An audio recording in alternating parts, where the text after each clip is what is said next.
Hello, everyone. Welcome back to the Coe Show. My name is Mason Coe. Here, as always, sitting across from me, my co-host Aaron Coe. Hola. And today is Wednesday, December 16th. Not a ton happening as far as sports and news goes nowadays. Just kind of down the home stretch of the NFL season.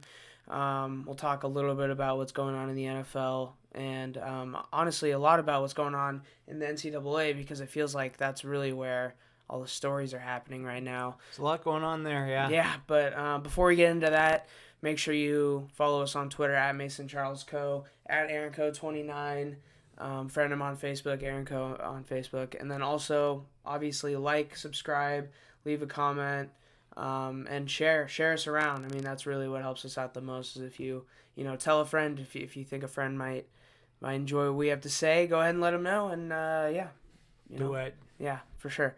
All right, so first story of the day is actually not NFL or NCAA. It's some news that is kind of old at this point that we probably would have hit on last week's episode if there was one. But it's Paul George signing a max extension with the Clippers, 5 years, $226 million. We're about to talk about the Giannis extension as well. But I mean, we'll just kind of talk about both of them. He makes $2 million less than Giannis over the next 5 years. So I don't know what the Clippers are really doing here. I don't know. I mean, I do know what they're doing here. They traded away all their picks, and they can't lose him. I mean, at this point, you can't lose him. It's sort of like the Seahawks with Jamal Adams. You just keep hearing, well, they're gonna have to sign him, or it looks really bad. Yeah. I personally wouldn't do business that way, and I don't think a lot of teams do. I think if you spend a lot of money on a car that falls apart on you, do you keep putting your resources into it to justify? Yeah. No, you start over. Today's a new day. Where am I at now? What's best for my franchise? I don't know. I mean, I guess they didn't have a lot of other options out there probably, and he is a good player. But my Lord, that's a huge commitment to PP. A player who just absolutely choked in the playoffs this year. Yeah. Was a big part of the reason why your team chemistry was low. And I mean, he said he was returning to his MVP form. Last time I checked, he never won an MVP. So that's what you're really getting with Paul George. I mean, that just kind of sums it up. I mean, he's been in the top 10 of MVP voting twice in his career. Yeah. But I mean, that's just the Paul George way. That's why they're the Clippers. Calling himself playoff P, all that shit. So I mean, we'll see. He got the bag, so we'll see if really that's what he was looking for, or if he really wants to win a ring. And, I mean, Kawhi's up next after this year. So, I don't know. It'll be interesting to see, is this actually a good step in getting Kawhi back by the end of this year? Who knows? Yeah. I mean, try to read Kawhi's mind. Yeah, seriously. Good luck.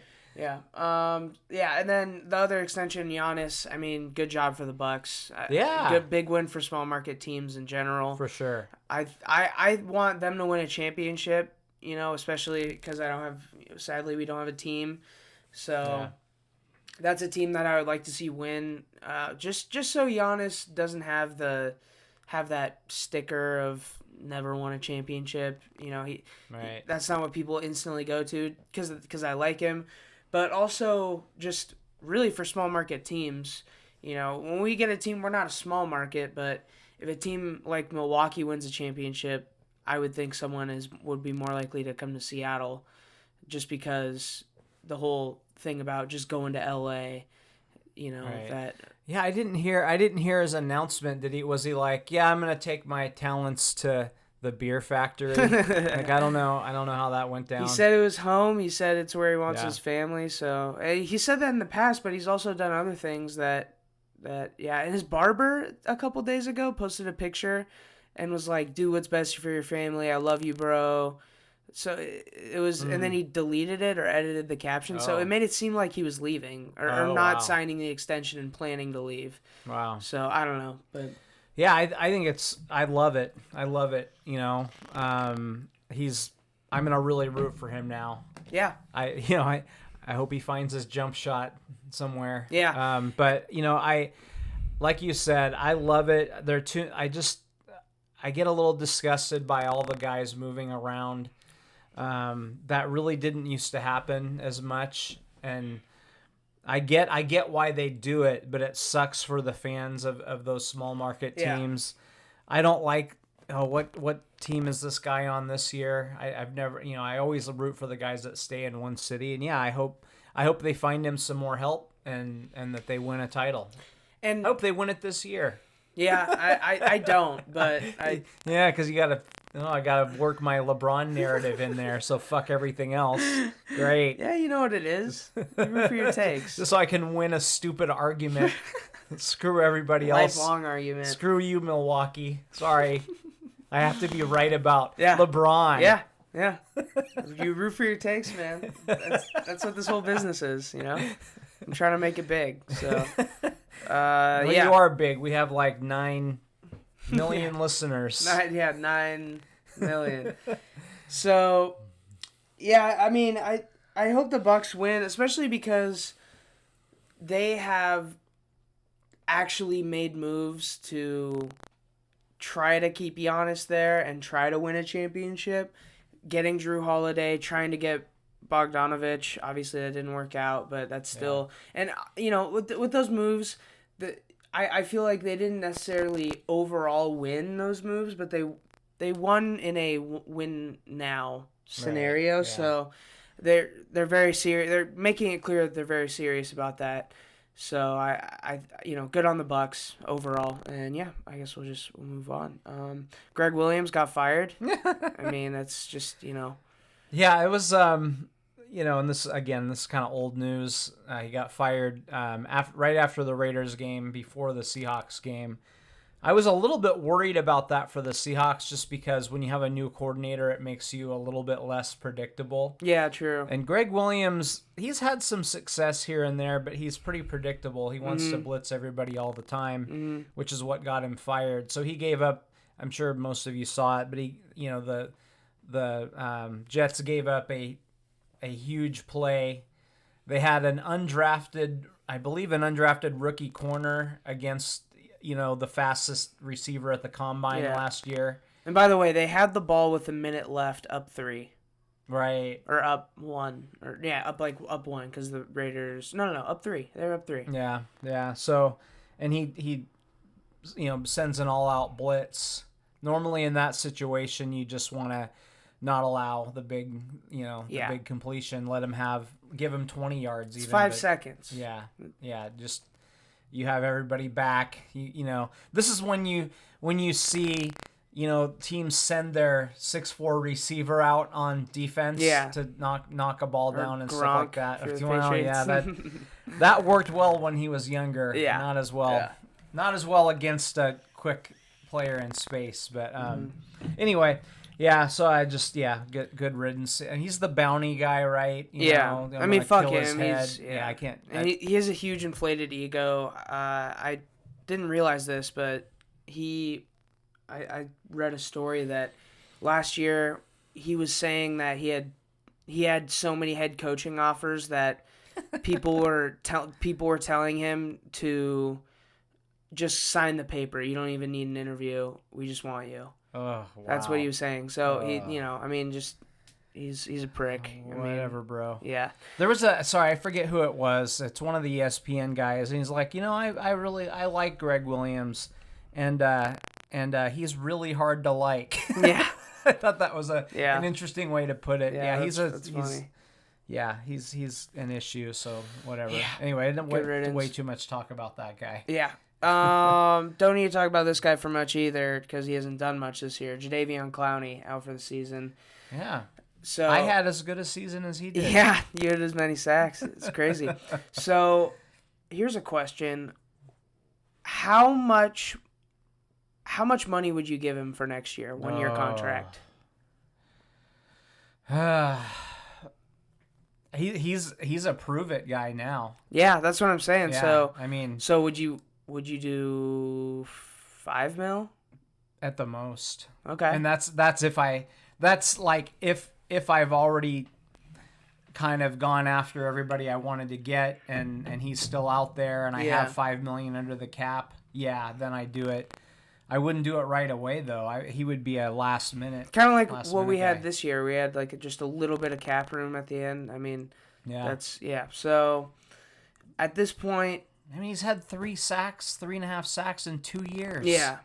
This will really show his character, I feel like, at this point as a football player. Obviously, if he continues to get injured, it's kind of tough to read how much of it's his fault. But if he goes out there and still tries to find a big contract, then it'll show really what he's about, and that's money. Yeah. If he goes on a prove-it deal, it'll show he wants to win and wants to be a good football player and knows that he has to earn that money and not just because he knocked a dude's helmet off in college that he deserves all this. So. And we were all excited when he was traded to the Seahawks, and he's still, even without sacks, he's still a good player. Yeah. He's good against the run. He does create some havoc here and there, but the dude's never had double-digit sacks once in his NFL career. Yeah. So Jamal Adams about to do it this year. I think Jamal might have already matched Jadavion's career high. That's he's crazy. Right there. Maybe Jadavion had 9 once. I don't remember. But I don't know. I wouldn't send big money at him. I don't feel sorry for the guy, but it looked like that guy was everybody was talking about him getting $22 million a season. Yeah.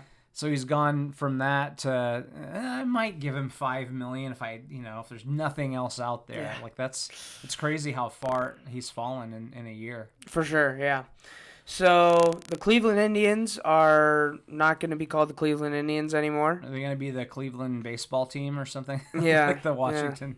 Cleveland Cowboys. They might do the Spiders because that was their old team. Oh, also, I just saw this today, too, in other baseball news. The MLB is officially counting Negro League stats into their just official database. So good. Yeah. Good. Yeah, the Cleveland team, it's an interesting one. It's one of those things, I guess I don't know how the Native American community feels about it. I thought the Chief Wahoo symbol that's pretty rough. Was the worst goddamn thing I've ever seen. That's like Sambo. Like, yeah. That's bad. But then I guess part of me is like, I'm fucking white. It's hard for me to have a real strong take on this. But I wonder if I were Native American, would I be okay with Indians if they did it the right way? If they actually, you know what I mean? Mm-hmm. If they found a way to honor, if they did some stuff in Native American communities, because Indians, I guess it's a racist term. I don't know what it is because Indians call themselves Indians, so I don't know what to make of it. It's like the term black versus African American. The weird thing is, I don't know what to do with it. This just started because some dude thought he was in the wrong place and saw a brown person. And I know. He was just like Indian. Like he thought he was in India. It's crazy. So, but if you drive around here and all the signs say they do. Indian reservation. Yeah, and that's the sign that the reservation makes. That they have chosen to make. So that's what they call themselves. But I don't know. I guess Black people call themselves another term too. So point. Yeah. I guess I don't know. Yeah, I would say if Native Americans are wanted it to be changed, then change it. Yeah, I've only talked to one Native American person about it, just about that subject, and he said, like, why would I be offended? He wasn't even offended by Redskins. He was like, why would I don't? But he also does have very alternative takes in other areas. So, we can't judge any group of people as a monolith and say they're all going to have the same opinion. Yeah, it's absurd. It's because it's really interesting to talk to a person, but you can't. Oh, I know a black dude who says blah blah blah. You can't go that. That's the thing. Is like I can't just say I know one Native American dude that I talked to about this, and that's so it's cool. It's good to do that, but Yeah. it isn't representative of. Yeah. They don't all have the same opinion. And I would like like all white dudes don't have the same opinion. Yeah, I would like to talk to more Native Americans about that. Yeah, I would too. Because, it's just weird to initiate that conversation. So, it is. Hey, man, where are you going with this? Like, what? Yeah. I'm just passing through the reservation here, and I wanted to get your opinion. Looking for some fireworks, and yeah. Oh my God. Yeah. We just lost half of our. Yeah, I don't know. Redskins to me was an awful term. I don't know how it ever existed in this millennium. Indians, I don't have a strong opinion. It's probably good that they're changing it. Mm-hmm. I think just so we stop talking about it. Yeah. Because in 5 years, no one will even think about it anymore. And if you're the Cleveland baseball team, it's all about, okay, there's enough bad noise around this now that we need to do it. I don't, I'm always very skeptical that they're doing it for the right reasons. Mm-hmm. And now they're probably like, well, we can rebrand and sell more jerseys. Like they're going to make money off of this probably. I'll be curious to see what their name is. That's when I think right now you're getting some dudes that are like, oh, it's goddamn listening to the millennials and there's some of that, but it's not super loud. Mm. When people are really going to flip out is when they pick a new name, because everyone's going to hate the new name no matter what it is. Yeah. I think the only one that people would kind of just be cool with is Spiders, because that was the old Cleveland baseball team. I think that would just be the easy way to go. And Spiders are kind of cool, and there's not really any Spiders for professional teams, I don't think. So, this got me thinking. I kind of changed my take about the Washington football team as their name. So I used to think it was really dumb and stupid. I love it now. I absolutely love it, and here's why. I'd like if they said DC football team, because there already is a Washington football team, and I'm wearing the jersey right now. Yeah. That's not what I'm concerned about. Just the football team aspect. Yeah. So, the football team is a dumb name, but it fits that team really well, just as a team. And also, it's in DC, where obviously, that's a capital of the U.S. government. So, it's kind of like, it just sounds like a government-issued football team. Right. You know what I mean? And right. And just having the W, it's like government cheese for football. Yeah. It's shitty. It's and it's just and plain packaging, and I think it really. I don't like it because I like it. I like it because it fits so well for the DC football team. Right. Yeah. Yeah. Yeah. No, I hear you there. What if the Cleveland Indians kept their same name, the Indians, but went with a Gandhi theme? Oh my God. They could have Gandhi with a big dumb smile on his face. You have tikka masala night. And we just lost the other half of our audience. Yeah. All right. Okay. Yeah, let's just move on from this one. We're going down a road I don't like. Yeah. Okay, so LSU self-imposed a bowl ban, and so this usually means that they just wanted to get out in front of it, right? Yeah. And also, here's the interesting thing. I almost bet on Florida because I thought, LSU's just going to be, they won't give a shit. Yeah. So, I just realized it's only 1 year. Well, yeah. This is the funny part, it's right? For this year? They're like, let's just do it right now. Let's take the Virginia Tech now. Just dropped out of a bowl game. They're They're like, look, NCAA, look, we're banning, we're penalizing ourselves right now. This counts. Okay, now that I just realized what this was. Okay, so this bullshit. This is hilarious. So most SEC thing ever. So, do you think that this is a possibility? They know that something was really shady with what they were doing. Yeah. They were gonna drop out of a bowl game anyway because they know whatever bowl they go to, who gives a shit? Yeah. For LSU, and they were like, because we're going to drop out, we might as well bowl ban and just get that. Do you think that was the whole thought process? Absolutely. Okay, yeah. Our team's not very good this year. Yeah. we might not even get into a bowl, or if we do, it's going to be a shitty bowl. Aren't all teams are qualified this year, right? Didn't they make that? Yeah, but there's only so many bowls, so not everybody. Yeah. So everybody can go, right? But half the bowls have canceled. So true. So, but yeah, even if they go to even whatever bowl they go to wasn't going to be a good one, so it's like they probably didn't even want to go anyway. Yeah. So yeah, take the ban. I mean, yeah, hell yeah. So I don't know, like, you know, if you're gonna say I'm not going to Hawaii this year, you'd want it to be when there's a fucking hurricane there, right? Yeah. Like that'd be okay. Oh, I'm not. Yeah, this is the year I'm not going. Yeah. You know. So anyway, yeah, it's such BS, and you know that's really funny. I did not realize what the story was. Yeah. I just kind of half read a headline a few days ago or a week ago or whatever. Yeah. Whenever this so happened. I don't know. Yeah. Yeah. Funny. So let's just talk a little bit about the Pac-12. So the final games kind of went down in the Pac-12. Oregon is going to be playing USC. And we are just we don't really know what's going on yet.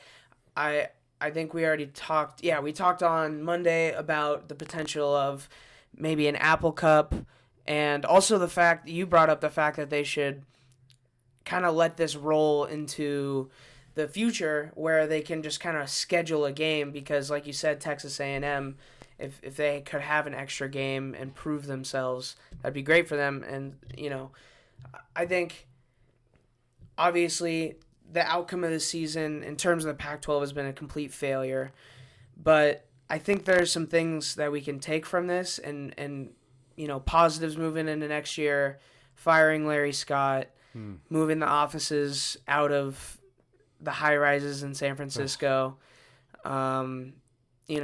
just taking all the little steps necessary, really.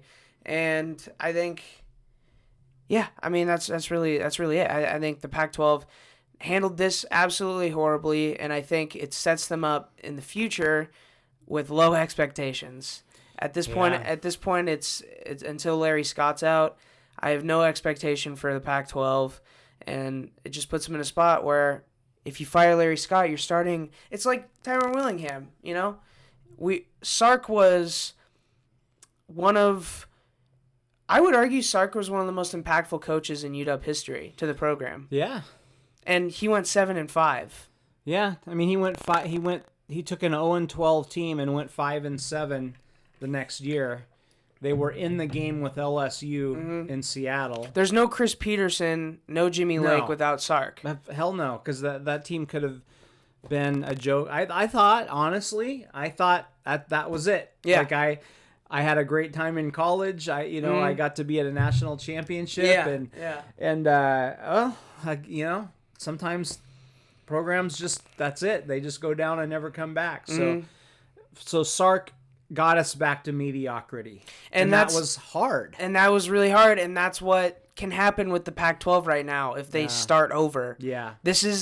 We've seen, with LSU, we've seen this is the perfect year to just clean the closet, let's get Larry Scott out. Let's make some changes, like big changes within the entire structure of the Pac-12. I'm assuming, it's not, we blame things on Roger Goodell. We blame things on the president when it's not necessarily exactly, it can't be all of them. It can't, there's checks and balances within all of those things. So fire Larry Scott, fire anyone who is attached to him, really, and just start fresh and let's get the Sark of the Pac-12 in there. Yeah, you need somebody like that, somebody who can be creative. Larry Scott had some good ideas, but he wasn't able to follow through with most of them. We're going to start a Pac-12 network. He did that, but it's a joke. It's fucking terrible. He couldn't get it on DirecTV. Yeah. That fucker. You know what? I got DirecTV like a few months before the Pac-12 network came on. So we didn't have the Pac-12 network for like 2 years. Yeah. Because I just assumed that they would get it, and it never happened. Of course they would. So I'm still pissed off about that. Yeah. So there were a lot of games I didn't see for 2 years, especially basketball. So, a lot of it they call it the Pac-12 CEO group, those are the ones that dictate a lot of the Pac-12 policies. But I think this Pac-12 championship game on Friday, you have a team that went 3-2 and didn't win its own division with a week's rest going against an undefeated team. Now, that's a pretty weak undefeated team probably. They had some kind of bullshit wins and not great competition, but they're undefeated. They're the team that this conference needs. I mean, I'd love to say Washington can carry the conference and they can be a part of it, but USC needs to be in the national discussion because they're the brand. Yeah. They need to be relevant at least. Of course. It's kind of like the Ohio State in the Big Ten. Yeah, it is. But so you're taking this Oregon team and just throwing them in there when they didn't win their division with a week off against a USC team that has had 2 straight weeks of short rest. So they played Saturday and now they're playing on Friday. The week before that they played on Sunday. So they're, Yep. It's just you're putting them in a tough spot, and you really kind of want the perfect case, as much as I hate to say it, for the Pac-12 is for USC to go undefeated and then beat a Georgia or somebody, which won't happen, I know that, but to beat a Georgia or somebody decent in the Fiesta Bowl. But now you're setting them up for failure. I think Oregon's got a great chance to win this game. Yeah, and I might bet then you're going to have a who cares Oregon team in a bowl game. So, yeah, I don't know. We'll see what happens. Yeah. All right. I guess another little bit of news that we don't have to talk about a bunch is the UW locker room got a little bit less gross. Jacob Sirmon has entered the transfer portal again. Yeah, so bye-bye, buddy. I think I hope he doesn't miss his family too much when he goes somewhere else. I mean, don't you feel kind of bad for the guy? Family is important. Yeah, family's really important. Yeah. Family's really important. Yeah,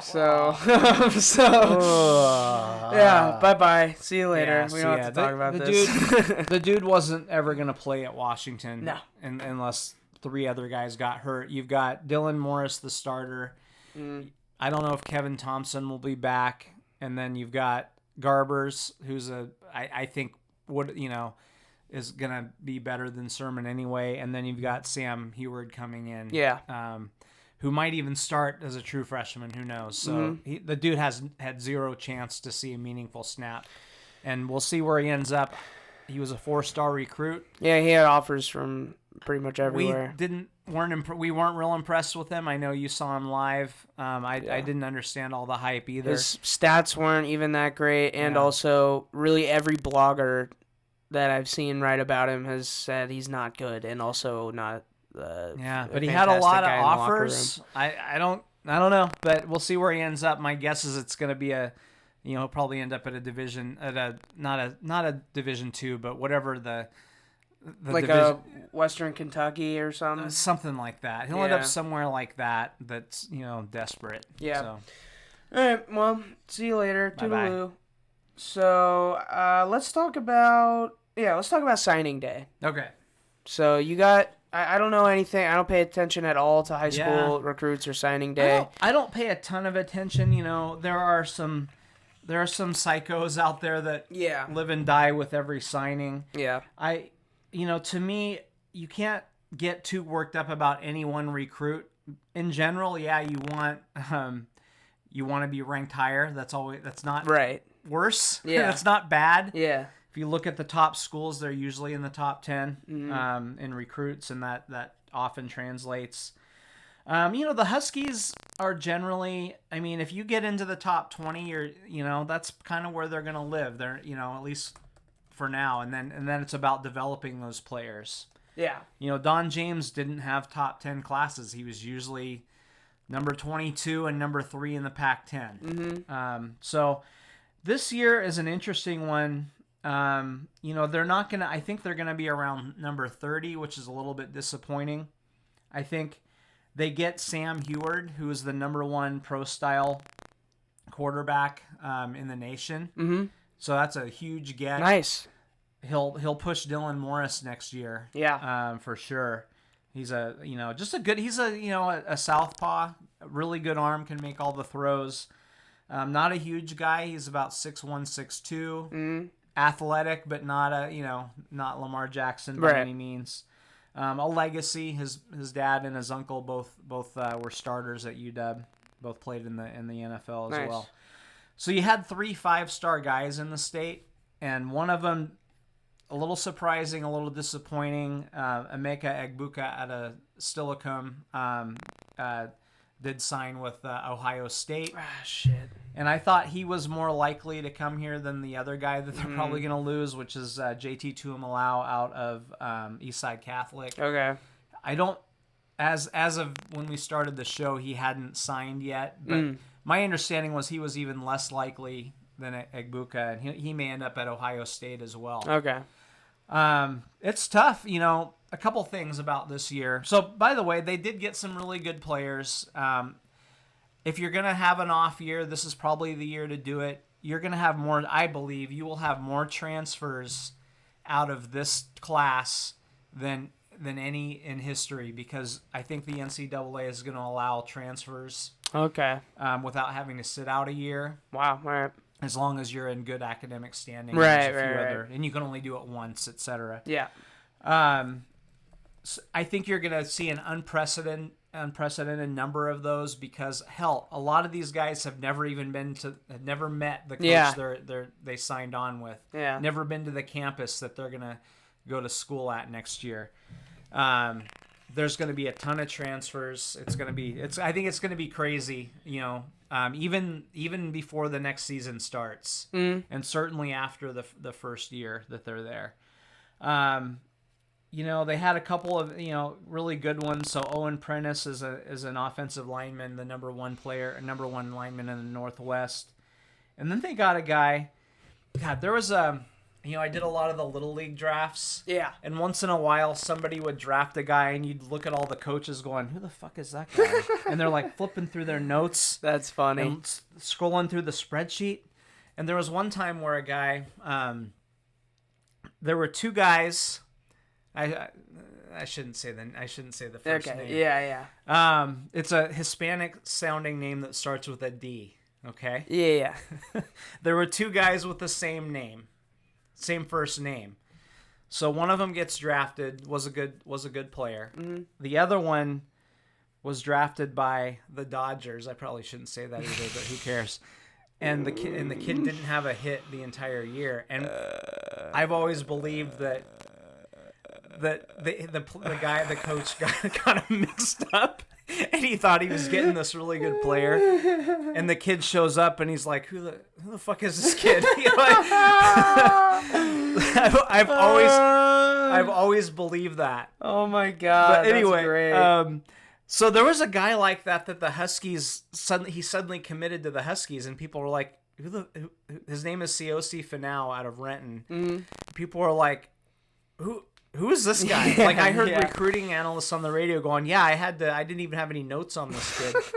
But apparently he suddenly put on 60 pounds. Oh, shit. He's a defensive lineman, and he's a guy, I'm going to root for the guy. Mm-hmm. I hope he turns out to be good. He's since, once you get offered by somebody, you get on the radar, but I'm going to root for that guy. But yeah, overall a little disappointing. But not bad. They got some good players. They only signed 15 guys because they had a small senior class, so they didn't have a whole lot of available scholarships. So again, if you're gonna have a not a great class, better if it's smaller. Mm-hmm, yeah. And better that it's in this year, where again I think it's gonna be crazy. I mean, imagine going to a school that you've never seen. Yeah. That's what's gonna happen with these guys. Scary. Also, I think with UW in particular, I think they do well with their visits because, you bring a kid to Seattle. The stadium is awesome. Yeah. The city, if you take them to the right, the right parts of the city, is awesome. You're like, hey, look, there's Amazon's campus and there's Microsoft and there's. I think it's a good town to close in. Yeah. Where, I mean, Eugene, Oregon, I mean, come on. I mean, there's a lot of cities where you're like, okay, this is kind of ugly. So anyway, I we'll see how it all goes down. But yeah, the Pac-12, I mean, more and more players are leaving the West Coast to go to places like Ohio State and Alabama. That trend is going to continue until the Pac-12 can up its game overall. I don't know if it's ever going to happen, to be honest with you, because not a lot of these schools care. It's not as important to them. It just means more, in the SEC. It just does. And so if you're talking to a kid in Bellevue, you're going to say, well, you can go to Washington. It's good. And, they send some players to the NFL. But do you want to compete for a championship? Yeah. Do you want to be, the centerpiece game every week? Then, yeah, come to Ohio State. Yeah. So it's I honestly, this is going to sound like a big move, but I would love to see Washington, Oregon, USC. I'd love to see those schools just pick up and go Big 12 or honestly, because those schools care about football. Yeah. And I don't mean the university, but the fans. Go to a Stanford game. There's nobody fucking there. No one cares. Go to Cal. There's nobody there. Yep, no one cares. And that's kind of the way it is at a lot of the schools. So I'd like to be a part of a conference where where there's the fans are all into it, the schools are into it, and anyway. Yeah. Enough. Yeah.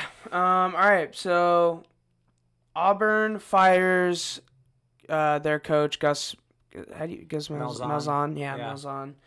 And then Mario Cristobal starts following a bunch of Auburn players on Twitter. So, I mean, it's kind of weird spot to fire Gus Malzahn because, I mean, he's been there for 8 years, and this season is so weird. It's just, I mean, they've been really bad. They also have a young quarterback still. It's just, I don't know. It's just kind of a weird spot. But I think if they weren't going to win a national championship with him, I don't think. So, yeah, I'm more interested in what's happening with Mario Cristobal. Yeah, that'll be an interesting one. Mario Cristobal I believe he played at Miami. Okay. He was at Alabama as an assistant. He has really no West Coast roots. Outside of being at Oregon. Mm-hmm. So a lot of people have felt for a long time that he would end up heading back east at some point. So it wouldn't surprise me at all. John Canzano, who's a good follow on Twitter if you like Pac-12 stuff. He covers Oregon, but he's a good follow even if you don't like Oregon. Mm-hmm. He was saying that, why would you leave Oregon? You could be here for 15 years and be a legend. Yeah, true. But I mean, like we just said, it just means more. It means, yeah, it really does. So yeah, you might go there and get fired after 4 years, but first you're gonna get a big payday, and then I don't know if you got a chance to coach somewhere like that, you should probably take it. I don't think. So it's cool when coaches leave and go to a better opportunity, but not when players do it, huh? Okay. It's okay. Yeah, no, okay. I hear you there. I'm not cool with it, but I understand it when anybody does. I understand the players too. I just don't like it. Yeah.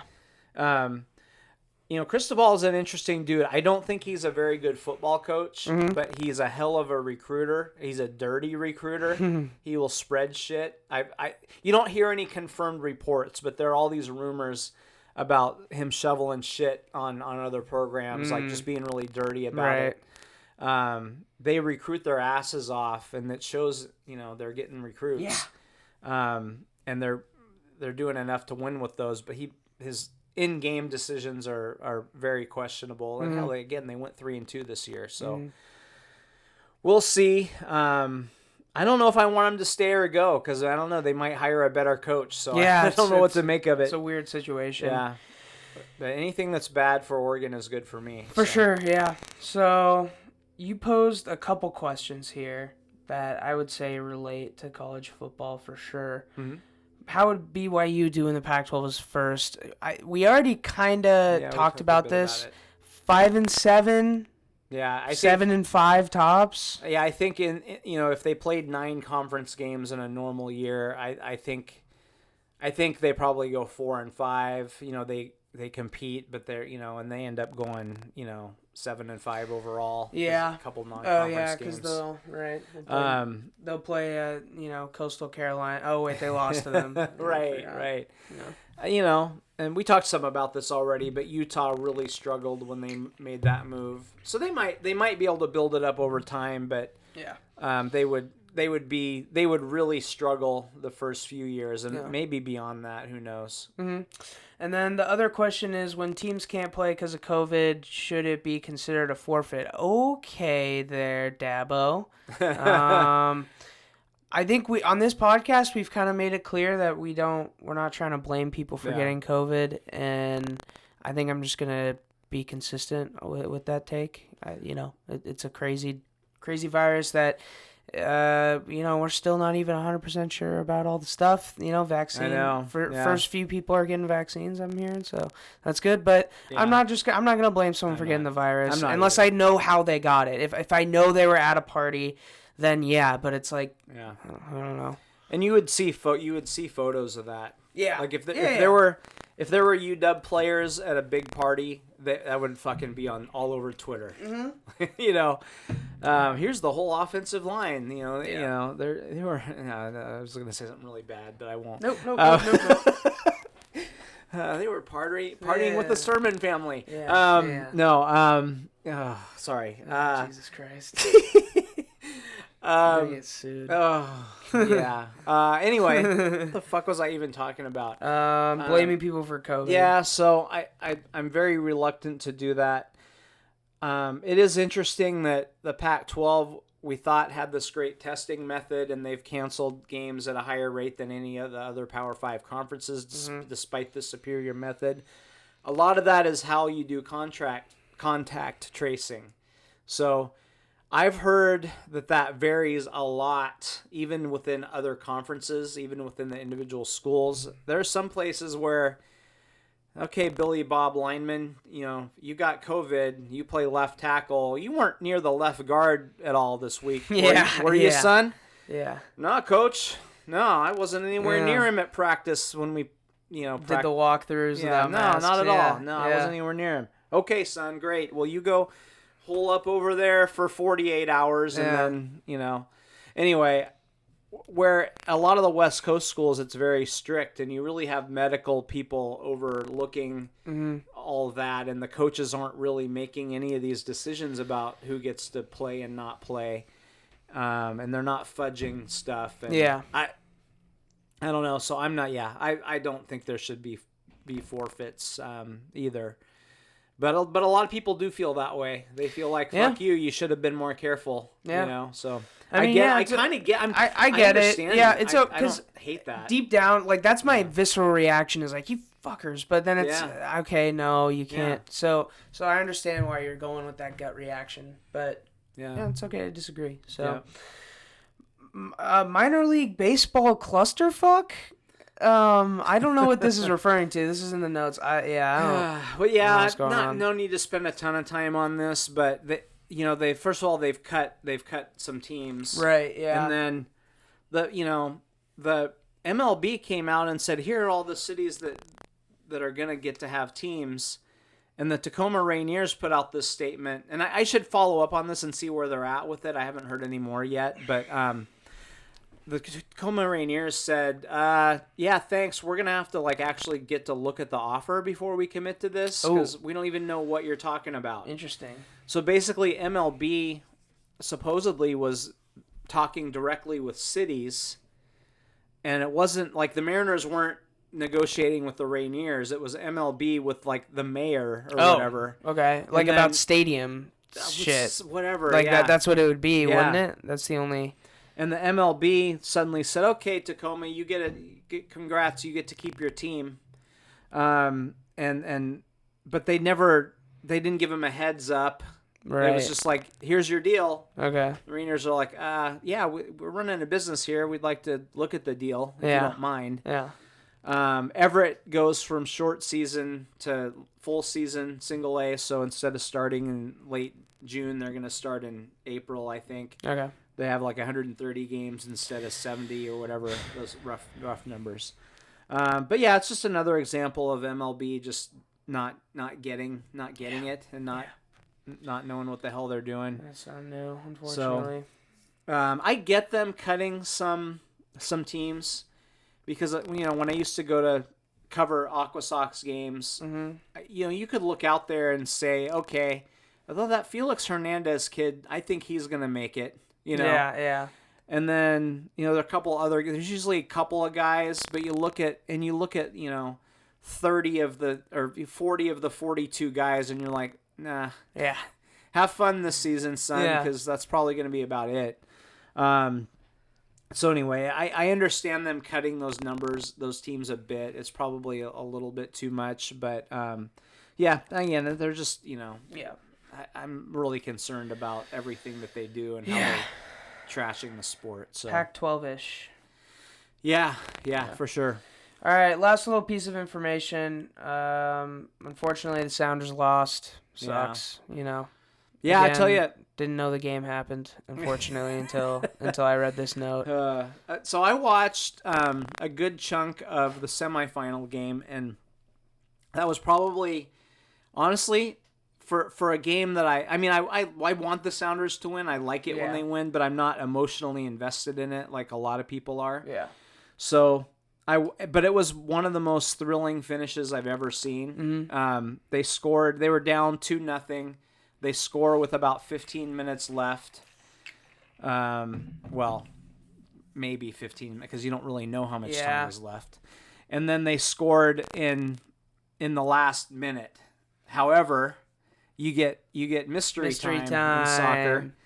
So they added 4 minutes, and they scored right at that 4-minute time. And the weird thing about soccer is it's sort of bullshit and a little bit shady because the ref will let a chance play out. Yeah.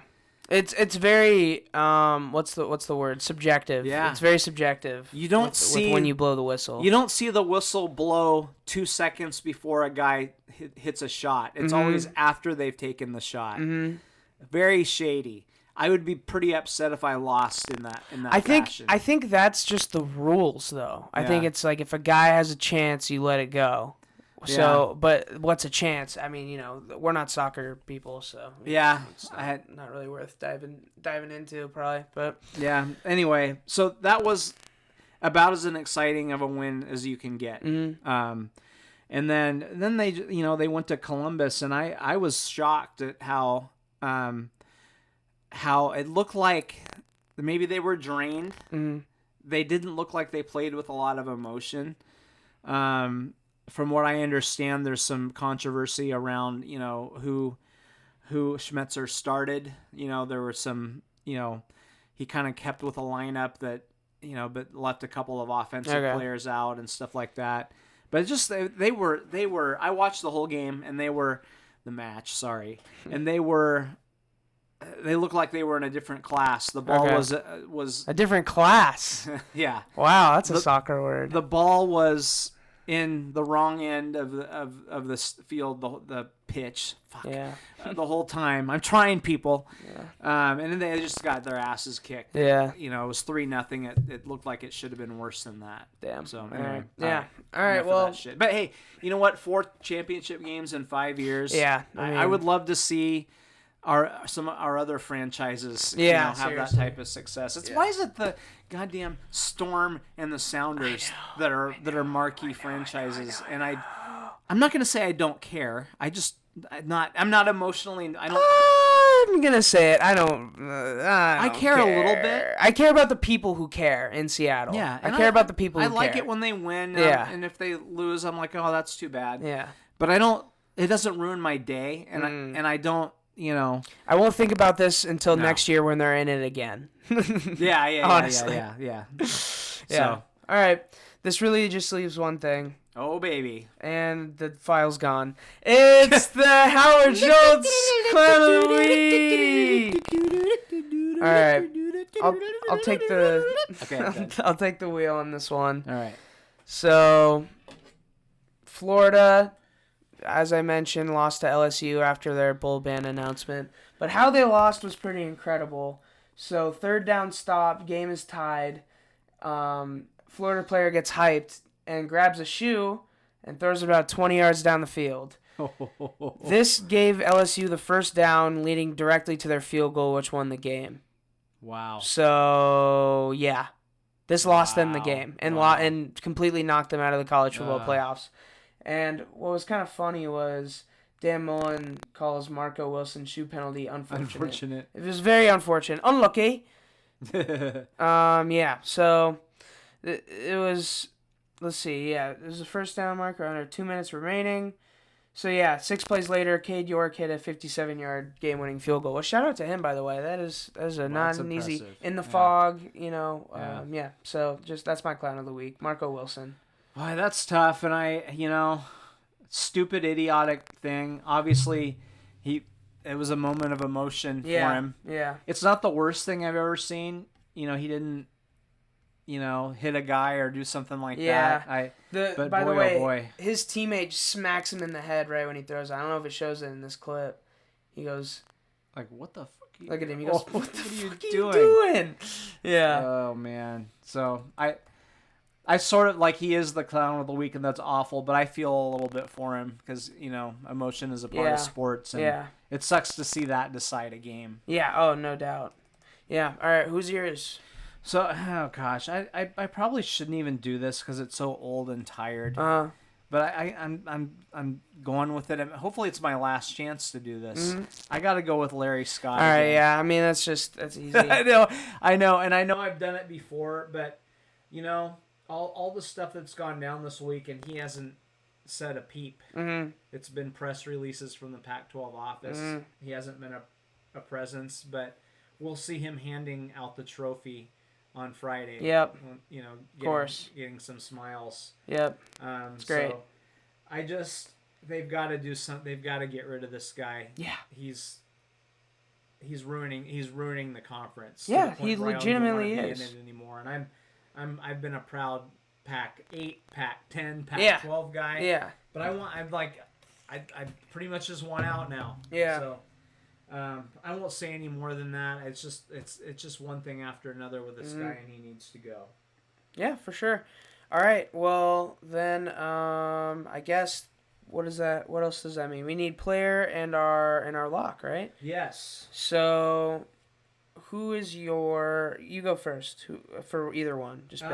So I'm gonna go with Amon-Ra St. Brown of USC. Interesting. One thing with this Pac-12 championship game that's hard to predict is who's going to be up. Yeah, for this game. True. Yeah. Is it USC? The coaches might be selling, hey, we got a shot at the playoff. Uh-huh. I don't think they'll believe it. Yeah. We got a shot to go undefeated, or is it Oregon? Like it's us against the world. Mm-hmm. I don't know. Oregon appeared to have quit when they didn't like their rankings earlier. Yeah, so I'm kind of questioning whether they're going to show up for this game or not. True, that's a good point. I didn't think about that. But St. Brown is a stud, and I don't know who's going to cover him. So I'd look for him to have a huge game. Mm-hmm. Yeah, for sure. Okay. Who was my player again? My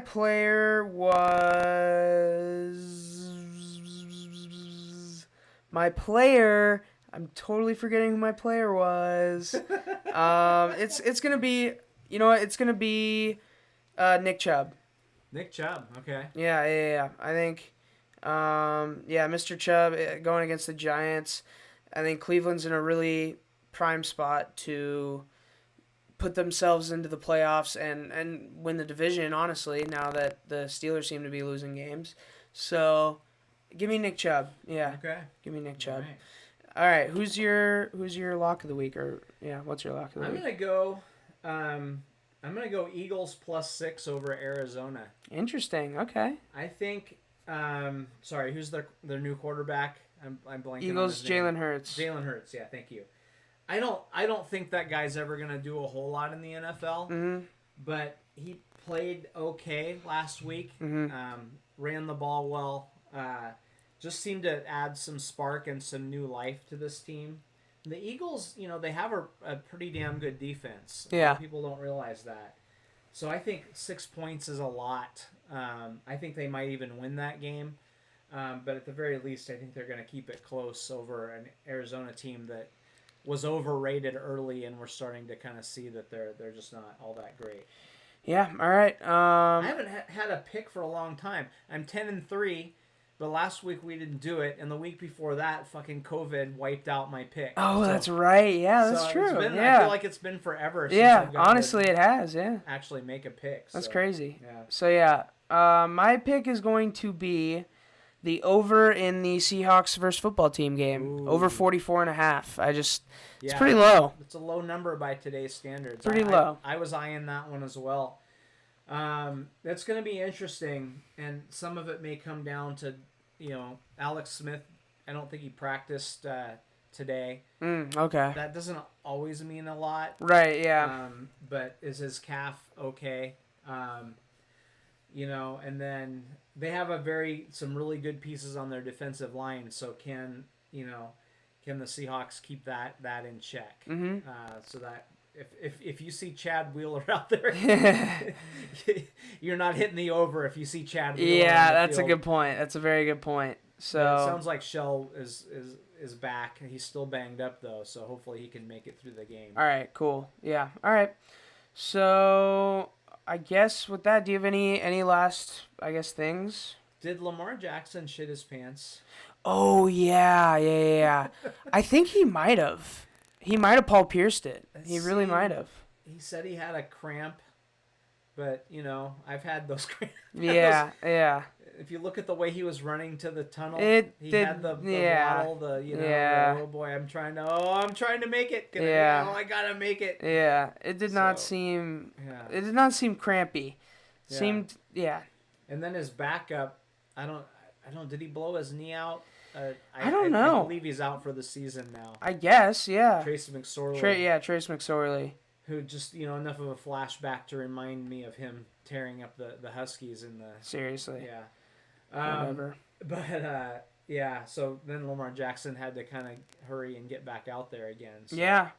And, I don't know. Threw a touchdown, I think, at the first play, right? Was it the first play?